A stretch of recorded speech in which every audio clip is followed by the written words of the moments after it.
Welcome to the Informed Pregnancy and Parenting Podcast. I'm your host, Dr. Elliot Berlin. My guest this episode is a mother of three, and each of her birth experiences could really be a stand-alone episode. She could literally write the guide to modes of delivery after personally experiencing vaginal birth, cesarean birth, and vaginal breech birth after cesarean. She graciously accepted my invitation to share her experiences on the Informed Pregnancy Podcast in hopes that she may help other women become aware that there are options when faced with out-of-the-box pregnancy and delivery choices. Lillian Cohanzad, welcome to the podcast. Thank you. Happy to be here. I'm excited that you're here. You're a very warm, interesting, unique person. Thank you. Well, you make it easy. Oh, thanks. And you've had really interesting birth experiences. So let's go back to the first one when you were prego the first time. Did you have thoughts about birth early on? I had the thought to avoid all thoughts about birth, so I just didn't think about it too much. I was scared of the actual birth process, so I avoided thinking about it. I avoided taking classes on it, which is not, I don't advise this, but... What was your approach? That was my approach. Were you deliberately wanting to have babies at that time? Yes. We had gotten married. I basically had one period, and then we got pregnant. Oh, so you did not waste a lot of time. We did not waste any time. Okay. But and you were that not was opposed the to getting pregnant. You just were opposed to figuring out how to get it out of you. Yeah, I was a little scared of that part. But I figured, I would look around in like crowded places and see all these people, and I'd think, okay, they came from somewhere. It'll be fine. That's pretty awesome. Yeah. So, and I figured I could do anything for one day. So that was my my basic approach to I wish I had that approach to things. labor. I don't. That's already confidence. Well, I guess. It kind of went that way. I mean, I really didn't have any control over it once it actually happened. Did you never get to the point where you were doing research on... No. No. So you just thought, you had a doctor at a hospital. I had a doctor at a hospital. And you just thought, when the time comes... I'm going to go there they'll and just I'm going tell me what to do and what I'll the do doctor it. says. Okay. And I took kind of the opposite approach of like, the natural way. I was like, my first thing was like, just get me an epidural and I'll take it from there. Sure, why not? So that was my entire birth plan. I think that's for most people the approach. Like the local hospital here, when they do the birth tour, they are very pleased and proud to say that 93% of women who give birth there have an epidural. Oh, wow. Okay. So I think you're in the overwhelming mainstream. Yeah. It didn't go quite as planned, but so when did things start to take a turn? At 30 weeks pregnant, I started experiencing what I know now to be contractions. So went into the hospital, and they were able to stop those contractions, but they were contractions. At that point, they put me on kind of a modified bed rest, and at 33 weeks, my water broke in the middle of the night. It was like, I think 3:30 or 4 in the morning, and that was it. Whoa, that's a lot. 33 weeks is pretty early. And also, really early.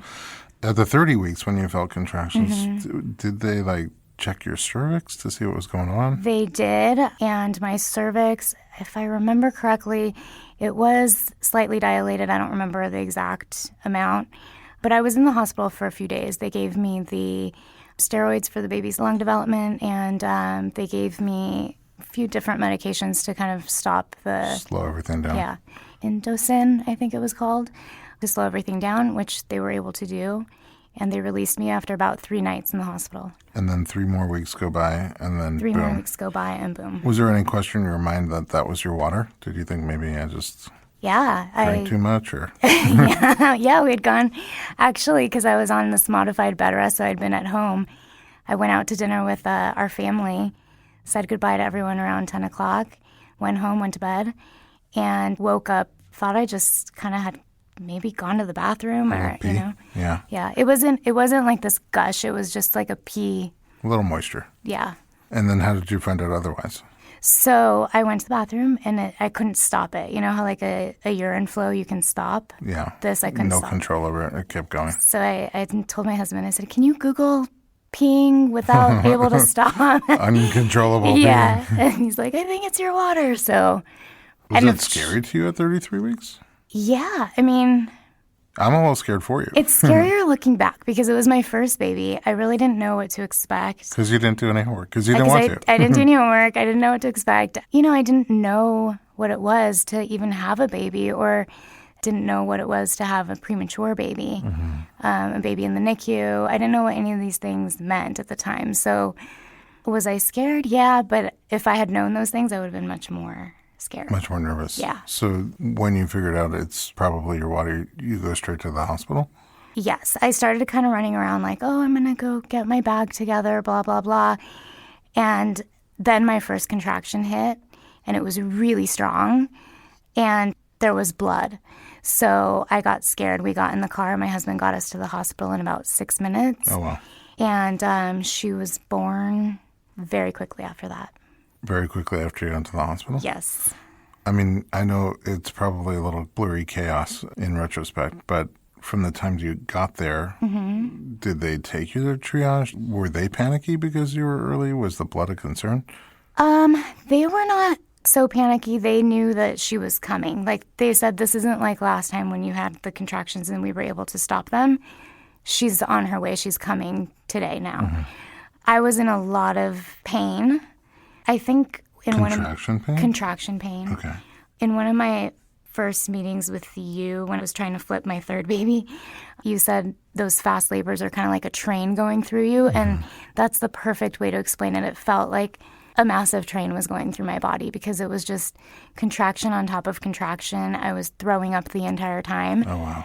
And it was really intense. And then I finally got the epidural that I always wanted. That's the one thing you knew. The epidural of my dreams. Yeah. But you must have been far along already. Yeah. Oh, you were already 10 centimeters. Yeah, I was like pretty much ready to. Did you know you were 10 centimeters when you got the epidural, or there's? I knew I was close, but again, it was my first birth. I didn't know like if I was going to have to push for hours or minutes or, So I got the epidural. I was really scared because, of course, they're like, don't move a muscle or you will never walk again. They'll paralyze you.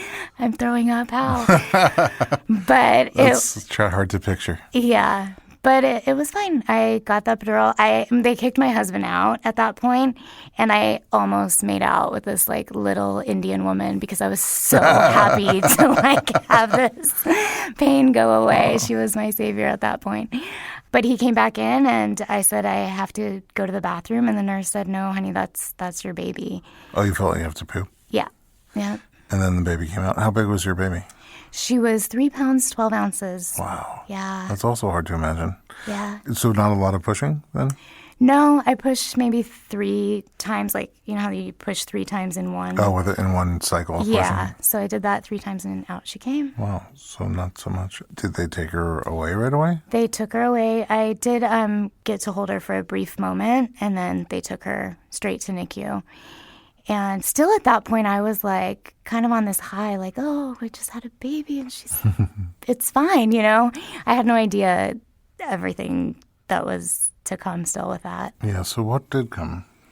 Well, they took her to the NICU, and thank God she was fine. She was what they call like a grower and a feeder. So she really just needed to stay there to grow, to feed. But she was, the breastfeeding class I took was out the window because she was on a feeding tube. She stayed in NICU for 29 days. And, oh, wow. That's intense. Yeah. So were you pumping milk for her? I was, yeah. And they would feed her your milk together with They would feed formula? her my milk initially, and then when I wasn't making enough to keep up with her demand, I guess, they asked if we could go to formula. And at that time, it was my first baby. The only class I'd taken was a breastfeeding class where they said that 99.9% of women can breastfeed. So I was like, I can do this. I'm going to do this. You couldn't do both? Yes, but I was terrified of formula at first because, I don't know. I was in that camp. Word on the street? Yeah, 3 kids in, I'm like, he's on formula and it's fine. That's great, yeah. But everything's different with the first. Yes, now definitely. I'm just like, here's the outlet if you want to stick your finger in exactly. there. Exactly. You'll learn the hard there's the way. street, you'll see the cars. That's right. If you can't stop, that's your problem. Enjoy the mud. Yeah, exactly. All right, let's take a little break. When we come back, we'll talk about your second out of 3 interesting journeys.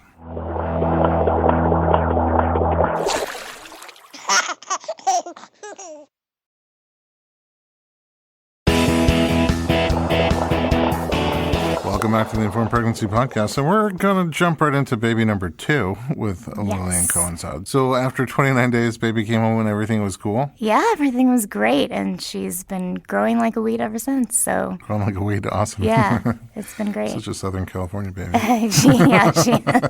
She's 4 now, so... Oh, wow. Yeah. Oh, so the other ones came fast. So They did. How old was she when you found out you're having another? I don't remember how old she was when I found out, but she was 2 years and 4 months when my other one was born. When your son was born? Yeah. Oh, okay. I actually had 2 miscarriages between them. Oh, so my, I'm sorry. No, it's okay. It happens. And How far along were you for the miscarriages? they were early. They were early, like 6 or 7, 8 weeks? weeks, something like that. Yeah. Still not the easiest thing. Not the easiest, but I've realized that pregnancy and becoming a mom, breastfeeding, like all of it is not the easiest Not thing. easy. Everybody has a story. No, I say it all the time. You guys are like crazy superheroes.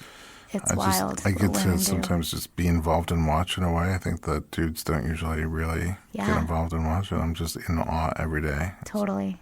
Incredible. So with those miscarriages, were you actively like, let's have another one now? Or just you found out you were ready? We were so in love with our baby, and I was like, let's have another one pretty early on. So she was 8 months when I got pregnant with the first miscarriage. Mm-hmm. And I think slightly over a year when I got pregnant with the second miscarriage. Did those make you nervous? Like, They especially did. 2? Yes. And thankfully, my husband was like, let's go see somebody about this. So we went and sought out a fertility expert. And he ran all these tests and eventually found out that everything was fine, but I did have a bicornate uterus. Oh. So it's kind of like cornate, it's horns. So Mm-hmm. like the top of your uterus was split into sort of 2. yeah, he explained it kind of like your uterus, instead of being the normal shape, is like a heart shape. Mm-hmm. So, Yeah, the cartoon heart. yes. So that there's 2 lobes at the Yes. top, and sometimes that little middle part, when the embryo sticks onto there looking for lunch until there's a placenta to feed it, there's not really that much blood flow in that area, and so they sometimes, I guess, detach and Yeah. don't thrive. Exactly. So did they do something? Did they get rid of the septum? They did. Yeah. He went in. It was like a pretty quick outpatient procedure where he did something. You were sleeping. Yeah, I was out of it. Counting sheep. Yeah, exactly. But just another example of like things women do Right. Just to have babies. you yeah, know, just another day in the life. of a woman. But it was good that we found that out. And then the next time we got pregnant, very shortly after that, I think, I went for my 2-week checkup after that. And we were actually going to do the IVF because we thought, well, okay, this isn't working naturally. But after that, we tried naturally, and it did work. So, Boom. yeah, thank God. Yeah, getting pregnant doesn't seem to really be your thing. No. Like a challenge for you. Right, It's just right. those middle 2 are hard to keep in there. Yeah. So I also imagine, even though you had the procedure, that was a little nerve-wracking for the first trimester or so. Like, Definitely. I think there's kind of a hesitation to bond with the baby in any way or like really think about it too much until you're past Just a certain point. protection mechanism. Don't get too attached. Don't get too close. Yeah. Just in case. You know, I don't remember exactly now, and I think it's probably just like my littlest is 6 weeks and I'm in a haze. But, but I remember being really sad about the first miscarriage and thinking like, oh, I suck as a mom and I suck as everything because I wasn't being like an amazing mom at that moment because I was just really, really sad. Oh, to your oldest. Yeah. So I think it's just something that unfortunately women go through, and it's not talked about enough, which is why I'm bringing it up. I didn't have to bring that up, but I think it's important that we kind of normalize it because it is so normal to have a miscarriage, and yet it's like all these emotions that you have to carry with you through your day, whether it's back to work or caring for your child. So anyway, I think it's important. I'm glad you shared it. I agree that. that it's under talked about, and so many people experience it and feel alone. Definitely. But also makes me really sad. Like, this happens once in a while on the podcast where tears welling up in my eyes because you're such a cheerful person in general. And then to picture you being so sad that you feel like a bad mom Yeah. is just really sad to think about. It is, but I think it's a universal feeling for moms. I think when we go through things, that's like the first thing you think is like, I need to be there for my child. You know, I need to get this together so that they can be okay. And I can see now, like looking back on this, however many years later, that it's okay to take that time to be sad. And like, you don't have to be superwoman mom 24/7 because it's important to. That's very powerful. I think you still are superwoman mom. Thank you. Even at that time. And sometimes especially at that time. Yeah. Just having the power to give yourself some self-care and some self-time. Space, yeah. It's strength that brings you Definitely. to do that for yourself and for everyone who depends on you. Yeah. So. Yeah. Second pregnancy, though you did make it. We made it. Yeah, a little embryo that could. Little embryo that could. So at some point you start thinking about your previous birth experience, and does it change how you act in this pregnancy, how you plan for birth the second time around? I would like to say that it changed how I planned for birth, but I was still terrified of birth. And my birth experience the first time, I didn't say this, but my entire labor and birth was probably like 2 hours. Wow. So I didn't plan a whole lot for labor, but I changed how I was in the pregnancy. Like the first time around, I was still working like a mad person and like really not taking great care of my body. The second pregnancy, I really slowed down. And I think just being a mom also helped me to realize that it's important to slow down, and you have to slow down when you have a toddler because they take like 700 years to put on a sock. So like... in some ways, life was more harried at that point, but in some ways, I learned to kind of slow down. My first pregnancy, we went to Italy. I was like trains, planes, and automobiles, and being crazy. I didn't like leave the city of home, the second pregnancy. I was just impressed that you even found the sock. I know, right? Yeah, so you were slow, but you took a slower approach. I took a slower approach, and then at 20 weeks, I went into my 20-week ultrasound. And the doctor, who at this point I went to a high-risk doctor, not just like a typical OB. I had my OB, but I also had a maternal-fetal medicine doctor on my case, thank God, because he found at the 20-week ultrasound that, again, my cervix was wanting to dilate. And he sent me pretty quickly in to get a cerclage, which is, I'm sure you can explain it better than me, but it's a stitch so that your cervix physically cannot dilate. Holding it closed. Yeah, that's what it is. Yeah. What was it like to have it done? Because it sounds awful, but maybe it's not. It's not that bad. You go into the hospital. It's an outpatient procedure. They do give you a spinal or an epidural, and they go into the operating room. Just FYI, we have a whole episode on cerclage. The difference, between epidurals and spinals. Okay, I have to listen to that because I have 3 kids in and several of these, and I have no idea what I've had. Dr. Mark Zakowski, he's the head of anesthesia at a local hospital for labor and delivery, and he talks about all those different options. I also was kind of confused, and then at the end, I really learned a lot. So getting back to, somehow they numbed you basically from your back down. Yep. And so you didn't feel what was going on? Nope, didn't feel it, and then... once they were just done, another crazy thing mothers do. Just another crazy thing moms do. It was probably about, I don't know, I'd say like 20 minutes in the operating room from start to finish. And then you go back and just have to make sure that you can pee and that everything's working properly and you can walk, and then you get to go home. Another day on the job. Just another day on the job, yeah. The hope was that would help to keep the baby in farther than the 33 weeks and certainly farther than the 20 weeks that I was at that moment.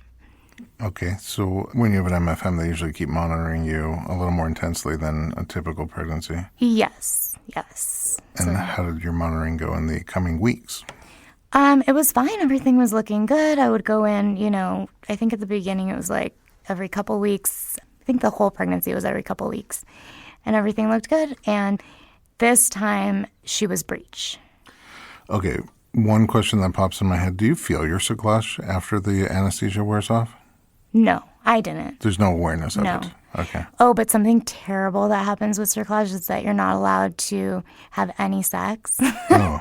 And it's tough. I mean, from 20 weeks to 6 weeks after birth. Would you be nervous anyway?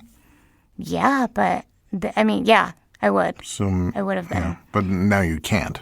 You can't because there's risk of infection. You can't. They put you on what's called pelvic rest, so no exercise, no sex, no baths, anything that could cause infection. So a lot of stuff. Yeah, but it's worth it. That's what moms do. Yeah.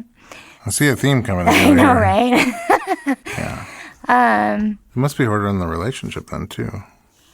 Yeah, I mean, thankfully my husband is so, we're a team. He's pretty We're cool. in it to win it. So, yeah, we're in it for the long haul, and he's really cool. He actually gave me my progesterone shots, which was another part of my beautiful pregnancy. Again, in an effort to just help sustain the pregnancy? Yes. So, How long did you have to do those for? from 16 weeks to 36 weeks, Oh, I wow. believe. Yeah, once a And week. They're like thick, the oil? Like It's that goes pretty in your thick. bum? Yeah. Yep, it goes in right in your bum, Oh, wow. and it's a lot of fun. Fun times. Fun in the bum. Yeah, it's once a week. The hope again there is that it helps to keep the baby nice and tight inside. But then you found out the baby was breech around... Pretty early on, and she never moved. Did you do things to try to encourage her to move? In this baby, I didn't. I was so terrified of her coming early, so I just was like, whatever God, the universe wants, that's what I'm going to do. And I didn't try anything to flip her. Did they offer anything? They didn't. Okay. No, they didn't offer any sort of what is that thing ECV. called? Yeah, ECV. Yeah. They offered a C-section, and I said, okay. That was pretty much it. At what week were they planning to do? They don't schedule C-section at this particular hospital till 39 weeks. So obviously, if I could have made it to 39 weeks, it would have been amazing. But what happened? Yeah. dun, dun, dun. Mm-hmm. I believe I was 35 and 6 days. Okay, that's further along. Yeah, further along. I started feeling funny. We were getting ready for a party, and I told my husband, I feel weird. And he's like, what do you mean weird? And I said, I don't know. I just feel weird. Kind of like last time, the first time when I had gone in at 30 weeks. Oh. So he said, well, let's pack a bag. We were on our way to this party. He said, let's pack a bag. The party's on the way to the hospital. So we'll stop by, and if you're still feeling weird, we'll just hop in the car and go to the hospital. And that's what happened. We went to the party. They were serving really good food, which I really was looking forward to. So it's like, let's go, let's eat. And then if we have to, we'll go to the hospital. And that's exactly what happened. So smart. I know, right? And then what happened when you got to the hospital? They said, yep, it's time to get this baby out. Your cervix was changing already? I mean, yeah, my cervix. Even with the stitch? Even with the stitch. And the concern was that if you dilate far enough, you'll dilate through the stitch and tear your cervix. Really? So they need to get that stitch out before that happens. So you were awake for your cesarean, though? I was awake for my cesarean, yeah. How was the experience of the cesarean birth for you? The actual experience of the cesarean birth was fairly easy. It's quick, It was like... Another epidural spinal, yeah, whatever. another epidural spinal, except this time they're cutting into 7 layers of flesh and But you don't whatever. feel it. But you don't feel it, no. So that part, the actual birthing of her was not bad, but it was the after why I sought you out for the third. Because my recovery was really, really hard compared to my vaginal birth. With my vaginal birth, it was I had her and I was fine, pretty much. With the cesarean birth, it was so painful, and having a toddler at home and a new baby to take care of, it wasn't good. Painful at the incision? I don't know, I guess at the incision, painful all around. What happened was when I was having her, I started throwing up in the delivery room, kind of when they were already halfway done stitching me. So the last half of stitching, I was in that situation. Oh, wow. And then that continued for the entire day. So imagine, you're getting all these layers cut in, your abs and everything, and then having to use those muscles again to throw up all day. It makes for a really tough delivery. And I got sick. It was December she was born. So having a cough and all those things just don't make recovery for C-section that pleasant. You said imagine, as if it was happening to me. And first, the hardest thing was to imagine was that I had abs. But then I couldn't imagine anybody cutting through them. Yeah. Wow. And then throwing up, do you know what that was? I mean, because you said you were throwing up during your first birth, which was vaginal also. Do you think that was self-hormonal or reaction to the drugs, or... I think this time it was probably a reaction to the drugs, because when the first time I think it was a function of how much pain I was in with the labor, because as soon as I got the epidural, that went away. stopped. Oh. But with the C-section, I think it was something in the anesthesia that didn't sit well with A me. reaction. Were you able to bring her home right away? We were, yeah. So that was that's like a whole different. other experience, which is a whole new world. Oh, we should sing together. I know, right? I'm sure all the listeners would really, really appreciate that. Yeah, I think I have they give me a 3-bar maximum and then they shut it off. They're yeah. Right. I have a paralyzed vocal cord, so I'm definitely not a good singer. And you sing better than me, so there's that. Definitely not. All right, let's take a break because you have a third baby. Yeah. And boy, do we have some talking to do. Don't go anywhere. We'll be right back. All right.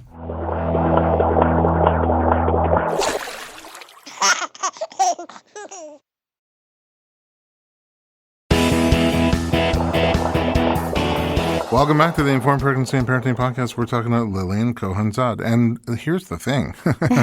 So you had a premature vaginal birth with your first baby, and then some NICU time, then a couple of miscarriages, then just a hair premature C-section for breech with your second baby, but you did not like that recovery. And then you got pregnant again. Yes. And were you trying again? Or was it just We were. hey, the stitch is out, let's go? No, we were. We were trying again. And we have 2 little girls, and then this time we found out it was a little boy, so we were really excited about just having both and all the fun things. were you nervous again about the early pregnancy? Yes, definitely. Both my husband and I almost don't even talk about the pregnancy until we are past probably that first trimester. 13 weeks. Yeah. And how was the pregnancy for you, third one? Now you're juggling 2 little ones. Now juggling 2 little ones, yeah. The first part of it was okay. It was pretty good. At 26 weeks, I started feeling weird again. Did you get a stitch again? I did get the stitch again. So what'd you call it? Pelvic rest again? Yes. No baths? Wonderful. Are you a bath person? I love baths. So love. We took away a lot of things that give you pleasure. Yeah, definitely. When I first got pregnant with my first daughter, I didn't talk about this, but I was scared to have a baby because, you're this person for all of your life and then all of a sudden you're going to become this mother, right? So I was a little bit depressed during my first pregnancy. And I think by round 3, it's okay, now I am a mother. I wasn't a mother before, The moment my daughter was born, a different version of me was born, and it was that 100%. mother. You see the birth, 2 births at once, Yes. the birth of the baby and the birth of the mother. Except for just like a baby has to go through all of their growing, I think a mother also has to go through so much growing, and every day we're growing. But those first years as a mother for me were a little tough. I was this career girl, and I was 33 when I got married, and so... But by now, my third pregnancy, it was I was finally in a place where I was enjoying being pregnant and really coming into my own as a mom, if that makes sense. Yeah, for sure. You're born as a new mother, so it's infant mother, so to speak. Yeah. And then by the third one, you're By the third a one, mature mother. I'm this is me, man. I'm a mom now, And you grew into you like it. Yeah, I love it, which is so funny because I don't really like kids that much, like other people's kids. But I love my kids, Well, that's great. It's Yeah. better than the other way around. Right, exactly. You only True. liked other people's kids. But I didn't know. I was one of those moms that was what if she's born and I'm just not into her? You know what I mean? Yeah. But it never happens, I'm sure. Thankfully. Yeah. But the second she was born, I was So 26 weeks, you start feeling the funky stuff again. Yes. You have a stitch. have a stitch. Got that at 18 weeks, planned this time, not emergent. Mm-hmm. And 26 weeks, feel the funky stuff. My husband's let's go to the hospital. Here we go again. By this time, we knew that I had what's called an incompetent cervix. Okay. It's an excellent term. Yes. Incompetent cervix. I had never heard of this before, but yeah. Well, I've talked about it before because I just, I think it's unusual how many of the terms that we have for women's stuff are not the most flattering. Right, incompetent and... Yeah, well, your cervix is, incompetent cervix essentially means your cervix is opening up earlier than it should, right? So maybe we can call it a very eager to do its job cervix or something ambitious like that. cervix. Ambitious, yeah. Why do we have to call it incompetent? Right. So, but that's what it's called. And so that stitch was the prevention for the incompetent cervix, as well as the progesterone shots again. Both of them helping to keep the pregnancy going longer. Exactly. So what'd you find at 26 weeks? So we get to the hospital and they're like, yep, you're contracting and your contractions are 1 minute apart. So Not painful? not painful. Okay. So at that point, we know what comes with like a premature baby. And this is very early, 26 This is weeks. really, really early. Really, really early. Because So, at 28 weeks is like the week of viability, right? If you make it past 28 weeks. well, they say 24 weeks is the week of viability, but 28 is like your chances just go up so much higher to not have issues and to survive, but to not have Of issues survival, afterwards. right? There's like little doubt of survival after Correct. 28 weeks. But before that, it's still iffy It for is. even survive. And then, Yeah. of course, the issues. Exactly. So 26 is scary. So we're terrified. Like my husband and I look at each other and we are just, terrified. So they do all the things that they did the first round. They give me the medication, the steroids for the baby's lungs, magnesium, which makes you feel really groggy and hot and just not a good feeling overall. I was in the hospital for 1 week. They were able to stop the contractions. And at that point, I was put on complete bed rest. Okay. No parties. No parties, yeah. No.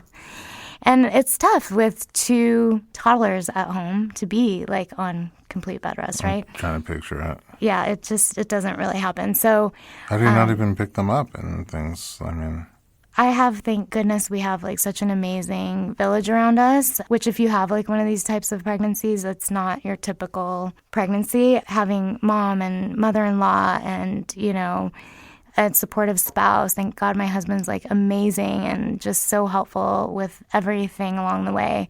So, and we have help. We have a housekeeper that was amazing. It took all hands on deck. village. Yeah. You had exactly, a village. Exactly. So I was on bed rest from 26 weeks on. Wow. Yeah. And then how did things progress towards the end of the pregnancy? So before 26 weeks, he wasn't breech. But at the hospital, when I went in, they said, he is breech. So I'm like, great. So you were planning for a vaginal birth I was planning after for cesarean? Yes. I wanted a vaginal birth after cesarean. I didn't want to go through that Another recovery. cesarean recovery. Yes. So when they said he was breech, I'm like, okay, well, let's just get past this hump and we'll figure out the birth. Once I can get past a point where I feel confident that the baby's not going to be like in NICU forever, and let's focus on that first, and then I'll see what to do. So once I got to about 33 weeks, I started thinking about maybe this time I should try to flip him. Mm-hmm. And I was still scared to do that because I didn't want him to come early and didn't want anything to make my body go into labor. But that was, I think at 34 weeks was when I reached out to you, or like 33 and a half. We had a chat. We had a chat. You're like, I got this breech baby, but if the wind blows north, my baby will come out. So Exactly. good luck. Exactly. And we did. We made a calculation because usually the natural things that you do for breech, you can start early on. It's not like we're doing anything forceful to the baby. But by the same token, you're pretty fragile. Yeah. You specifically, Right. have more going on than the average person. So I think we made a calculation on when would Yeah, be a I think good you time. said like 35 weeks or closest to 35 weeks. And we got to hang out a lot together, but your baby didn't turn. Baby didn't turn. But I think meeting you happened for a reason, because prior to meeting you, I had no idea that vaginal breech birth was even a thing that you could do.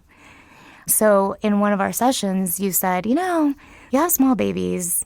He has a small head, because they had told me that in the ultrasound. It's like, you're a good candidate for a vaginal breech birth. And I was like, what's that? Yeah, well, I mean, if you've already had a vaginal birth, that's one thing. That makes you a better candidate. Obviously, having smaller babies is another thing. But also, like, your thing is, like, one of the concerns about delivering a breech baby vaginally is, will the baby come out Right. or not? And your thing is, like, can we keep the baby in? Right. You're like the opposite of the typical person. So did you have conversations with your doctor about manually turning the baby? We did, and we had so I had my sessions with you, and I was hoping to kind of create some space for the baby to turn there. And then I had an ECV scheduled at 37 in a few days. But you had never previously made it to 37. I had in a few never days. previously made it. And they wouldn't do it earlier because They wouldn't. protocol is that you don't really do it till 37. Exactly. So Yeah. then what happened? So, dun, dun, dun. I love this is the only episode we have with sound effects. We, at 37 weeks exactly, Wow. The most pregnant you had ever been. the most pregnant I had ever been. Very exciting. I had just eaten a tuna salad. Ooh, tuna. I know. With my puking, that was just not a good choice. No. Peppermint candy. But I had no idea. And I lay down on the bed, actually next to my husband. It was about 5 p.m. in the afternoon. And I said, babe, something feels different today. Like, I think my body's getting ready to have the baby. And he's like now? And I was like, no, not now. But I think maybe like in the next week it'll happen. And literally like a second later, I felt kind of like a pop and an immediate really bad contraction. Ooh. And so I looked at him and I was like, I'm having a really bad contraction. We have to get in the car right now. And I went to the bathroom, and sure enough, my water had broken. Oh, wow. So, of course, we don't have anyone to watch the kids. It's like Sunday afternoon. Oh, my. And so I'm like, I'll Uber to the hospital. You meet me there. Because, like, my baby's come so fast that I just needed to get there. But miraculously, we found someone that was like 5 minutes away. To watch your kids? To watch the kids. She came over. And we both took an Uber, which I don't even understand. Together? Yeah. Okay. I don't know why. We were 10 So blocks not from deal the with hospital. parking? I don't know. No, I think we just weren't thinking straight. And so this poor Uber driver, like, my water is breaking all over his backseat. And my husband's like, come on, she's in labor. And I'm like, from the contractions. And we get pulled over. What? Yes. Like, For what? Was he speeding? yeah, he was speeding. Oh. So I'm talking to my MFM on the cell phone. I see that there's a cop behind us. I'm like yelling out the window, like, I'm in labor. And anyway, the cop's like, okay, I'll follow you to the hospital, which he Follow did. you to the Yeah, I'm hospital? like, can you clear the way? Like, Go in front, yeah. yeah, but he followed it. We were almost there. He followed us, and then we got out, and we were just like, I'm so sorry to the Uber driver. You got a ticket? I don't know. We were like, please don't give him a ticket. And my husband was like, text me. I'll take care of it. I'm so sorry if he does. But like, I was like, I got to go. Like, I got to go into this Come on, hospital. they got to understand. I mean, Maybe you the would think. speeding ticket was for your baby. I mean, clearly I was a woman that was in very... Needing to get to the Yeah. hospital quickly. And this happened at like 5. By now it's like 5:20. So not a lot of time has passed, but I am definitely... My contractions are one on top of the other again. Painful? Very painful. Ooh, so different Very, than... very painful. They get me onto the bed, and I'm like, I have to go to the bathroom. And they're like, no. Poop go to the bathroom? Yeah. Okay. They're like, no, because I have the circulagen, and they want to get that out Oh, right. before I can get this baby out. And your breech. And I'm breech. So they're waiting for my doctor to come to the hospital, and they're going to try to prep me for C-section and take me into the OR. Which is what I imagine you would expect because Yes. you hadn't had a chance to try to turn the baby out. Yes, exactly. So I am just in a ton of pain at this point. I'm really wishing that I had done some sort of labor preparation because I was just very out of control, like flailing and like screaming and throwing up and like It's your just, thing. yeah, it's my thing. It's just really cool. If you're going to have a thing, I recommend not being choosing vomit. that thing. Yeah. There's so many things to pick from. I was crying like, oh, my baby's going to just smell tuna salad on me. He's not going to like it. The nurses were amazing. Nurses are just like God sent from heaven. But That's great. yeah, so they take me into the OR. My doctor gets there. She comes over and like pats me on the head while I'm like wiping my face and like just trying not to die. And she's like, Lillian, you're at 9.5 centimeters. Oh, wow. I can see his butt. Do you want to try to do this vaginally? And I said, yes, absolutely.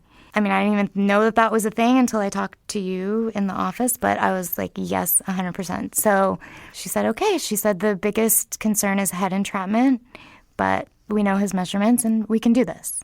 She was very confident, and it made me confident. Had you guys ever talked about doing it before? No way. She just brought it up. She didn't even know that you had like a thought about it. Not even a little bit, no. That's pretty cool. My ECV was like a few days later. Scheduled, yeah. So she was phenomenal in that sense. And so I was already in the operating room, still hadn't gotten my like glorious epidural. That was my number one thing on my birth plan, but finally got it at the 9.5 centimeter mark. Just in time That's to push your time. again. That's Yeah. your thing. You just... So this time the pushing took an hour. Wow. I wonder why. Do you think because it was breech?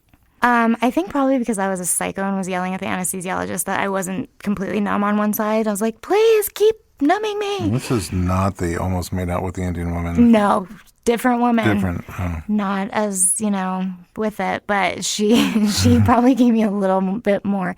Also because, they weren't sure exactly what dose to give me because I was like C-section and then all of a sudden a second later Right, not it's different. C-section. Yeah. So I was pretty numb. Plus it's a butt coming out instead of a head. I think it's just like smushier and it kept going back in. They asked me if I wanted a mirror and I said no. You didn't want to see it? No, I'm not like, naturally, I don't know. I was freaked out. But at the end of it, I was like, I need to see what's going on because I need to be able to push this little guy out. Yeah. So I did. I took the sheet off. I didn't even need a mirror because my legs were You like, just see. You could yeah, look down and see. I could just see everything. And he Was it came cool in. to see? It was so cool. Like, if I could go back, I would have full-blown video and mirror of all my kids' births. But I didn't know how cool that was going to be to see. Did you take pictures in video, or there was nothing? We didn't take video. We took some pictures, but not of like him actually coming out. Yeah. So does that mean you have to have a fourth? probably. Yeah. Who knows how that birth will be? For the film credit. No, you know what? Nobody could even begin to predict. No one could even begin to predict. I mean, you're just a warrior for even like Thank going you. into it again and again. What's interesting is I didn't even know that was like such a weird thing, this vaginal breech birth. But I look around the OR, there's like 30 people in the OR. I'm like, what are all these people doing here? They wanted to see. They wanted to see. And then my nurse was like, this is my only one I've ever seen in 7 years of me being a labor and delivery nurse. Wow. So, Well, it doesn't happen every day, and that's an understatement. It's just becoming more and more rare. And the problem really is that sometimes you have a person who's an excellent candidate for it. Not always. Sometimes you're not. But as fewer and fewer practitioners have the confidence and skill to do it, the option will disappear, even though you might be a better candidate for it. yes. And I think, sadly, the only reason why I was able to have that birth is because my doctor is a high-risk doctor. Like, she wasn't just an OB, she's an MFM.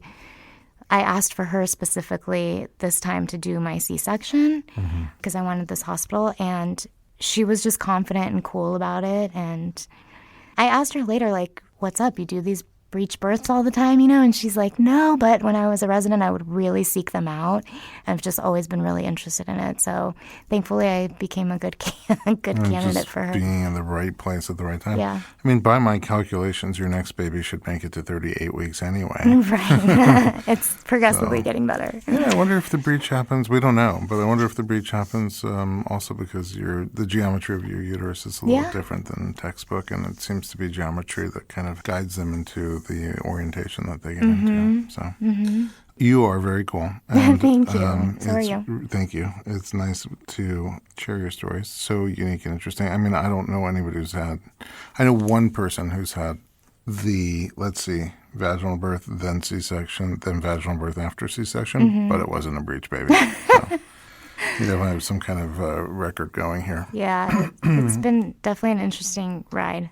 Yeah, and we recorded our first couple of bars of music together. So. Exactly, we're on a roll. What a night! Oh, what a night! Here we go again. And speaking of nights, you spend many nights working on a book. I do. And what's your book going to be about? It's a memoir, and it's our love story. My husband and I wanted to write it out for my daughters. I think it's a very unique and interesting story. This is before all of this This unique is and before interesting all of this, pregnancy yeah. and birth story. I mentioned that I didn't get married till I was 33, and I met my husband at 24. Oh. But we had a really interesting story in between those years. And also, I converted to Judaism during that time. So I want my kids to know and understand why we made the choices that we made. And it's a cool story that I want to document for. Well, you got my everyone. curiosity. Yeah. on all of that. I didn't know you converted in. Welcome to the tribe. I did. Thank you. Thank you. I love it. Oh, we're happy to have you. Thank you. We need cool people. Yeah. Where can we find you online? Instagram is probably the easiest, and it's at Lil Cohanzad. It's LILLCOHANZAD. It almost sounds like a rapper name. Yeah. Lil Lil Cohanzad. Cohanzad. Exactly.